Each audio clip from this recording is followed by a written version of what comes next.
Actually, I think in the real world, globalization already a daily life for every country and for every person. So even Russia and Ukraine, they have been already integrated into this globalization since the dissolution of the Soviet Union and since their independence. So unfortunately, of course, the Ukrainian war has caused another problem. Russia is now gradually to be isolated due to the sanctions. But I think globally speaking, the economic globalization is already resulted in economic integration of all countries. Over the past decades, especially since the last 30 years, globalization already boosted growth, encouraged innovation, reduced poverty, and improved mobility across the world. People will say, okay, what about the impact of this Ukrainian crisis? Some people talking about whether we are come to the end of the post-Cold War world order or trade, especially trade order, economic order. I think globalization would be adjusted, especially in view of this production and the trade.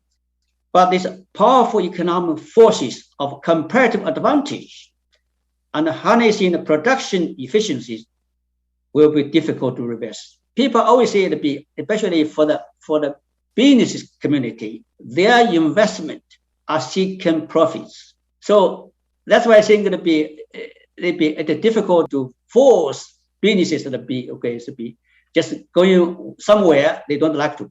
Even during the pandemic, the global supply chain has been affected.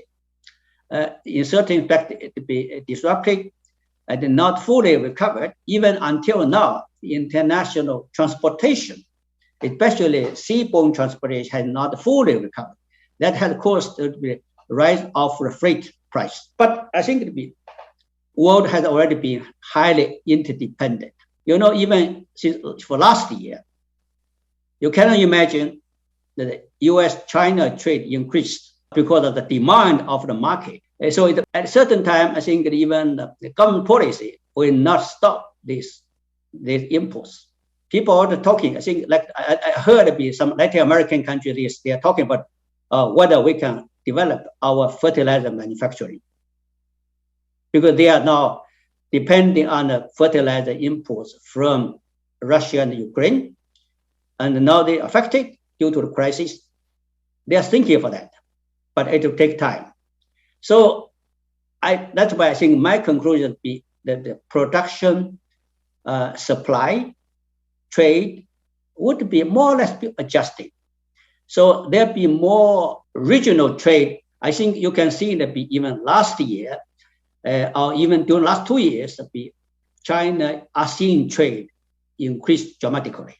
So it means trade within the region becoming more convenient, more cheaper. So that's, I think, it'll be this kind of phenomenon the world need to take care. But this cannot reverse the global trade, reverse global supply chain, and reverse economic globalization.